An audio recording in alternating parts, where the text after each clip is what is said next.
Также в Сахихе Аль-Бухари сообщается, что Анас ибн Малик, радийаллаху анху, завещал положить что-то из вещей посланника Всевышнего, саллаллаху алейхи вассалям, с ним в его саване и в его могиле. Это что, многобожие? Они искали благодать даже через посох посланника Всевышнего, саллаллаху алейхи вассалям, как упомянул Аль-Бухари. Они искали благодать даже через его сандалию. Ибн Умар, радийаллаху анху, как передается в Сахихе Аль-Бухари, хотел отправиться в одно место, и дорога, возможно, была ближе отсюда. Но он узнал, что посланник Всевышнего, саллаллаху алейхи вассалям, прошел отсюда и шел по месту, где ступал посланник Всевышнего, саллаллаху алейхи вассалям, даже после его смерти, считая, что благодать его следа остается в этом месте.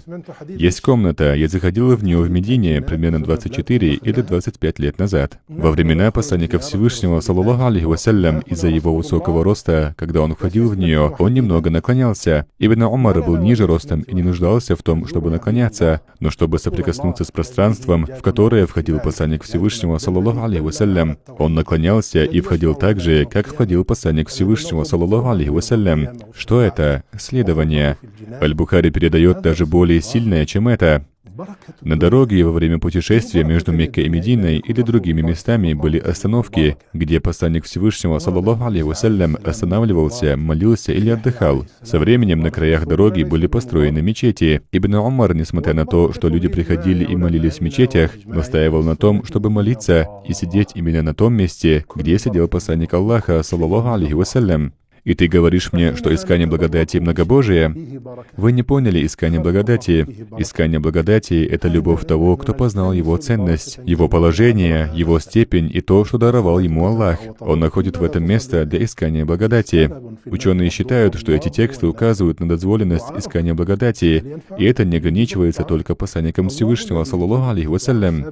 Верующий величественнее у Аллаха, чем Кааба, а Кааба благословенна. Верующий величественнее у Аллаха, чем дождь. А дождь, согласно тексту Корана, благословенен. Мы не спаслали с неба благословенную воду. Через нее достигается благодать, а благодать от Аллаха. Так что ты, о верующий, обладаешь благодатью, и праведники обладают благодатью. На этом основано мнение большинства ахлю сунна валь джамаа. Сотни книг утверждают это, книги по тафсиру, сунне, вероубеждению, фикху и другим наукам.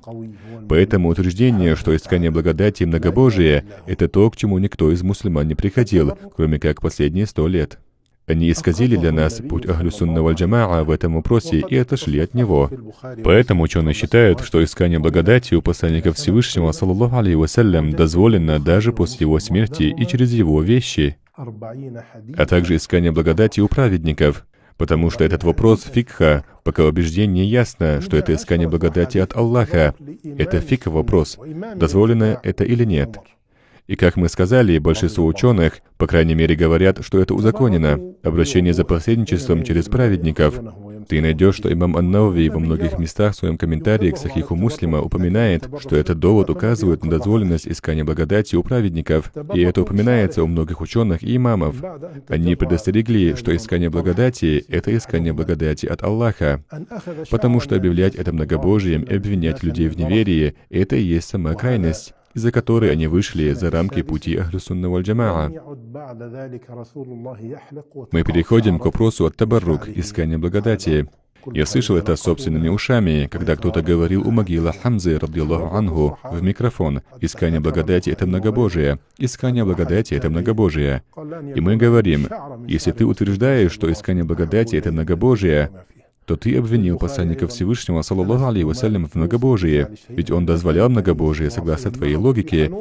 Дозволенное многобожие? Разве это возможно?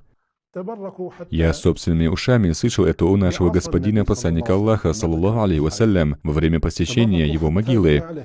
Говорящий сказал: «Это цемент и железо, проходите. Цемент и железо, проходите. Цемент и железо, проходите. Мы приехали и посетили ваши земли, вошли в них. Мы входим, чтобы посетить посланника Всевышнего, саллаллаху алейхи вассалям, здесь. Разве посланник Аллаха, саллаллаху алейхи вассалям, это цемент и железо?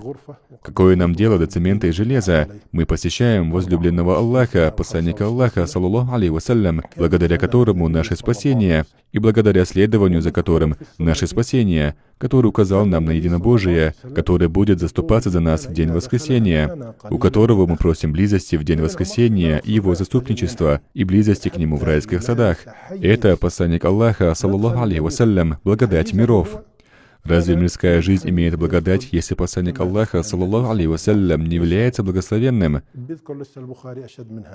В Коране сказано об Исе, алейхиссалям, что он благословенный, о Яхье, алейхиссалям, что он благословенный, а наш посланник, саллаллаху алейхи вассалям, не благословенный.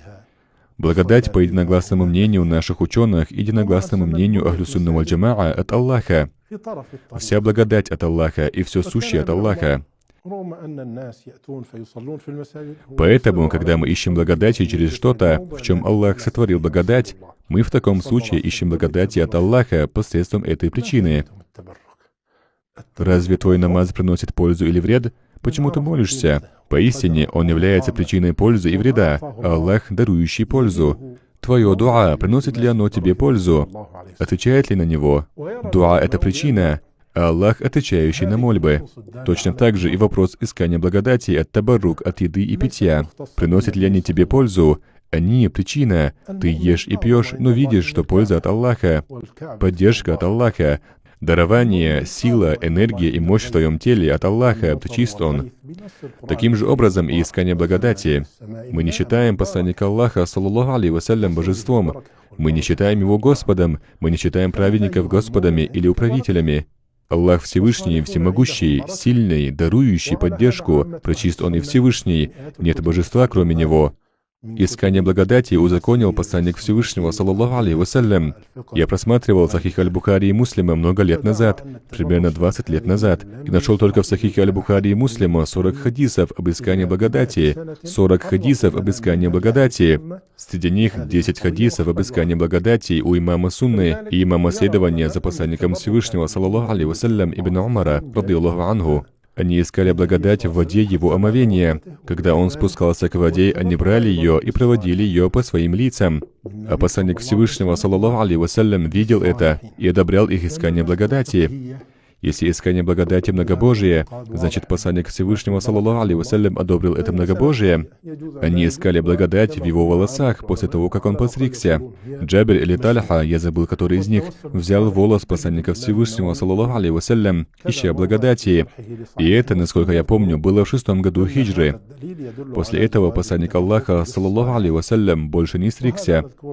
И его волосы падали на землю, и все они собирали их и передавали по наследству, вплоть до сегодняшнего дня. Сподвижники искали благодать. Даже упоминается у Аль-Бухари и других, что один из табиинов сказал: «Если бы у меня был волос из волос посланника Аллаха, саллаллаху алейхи вассалям, это было бы для меня любимее, чем этот мир и все, что в нем».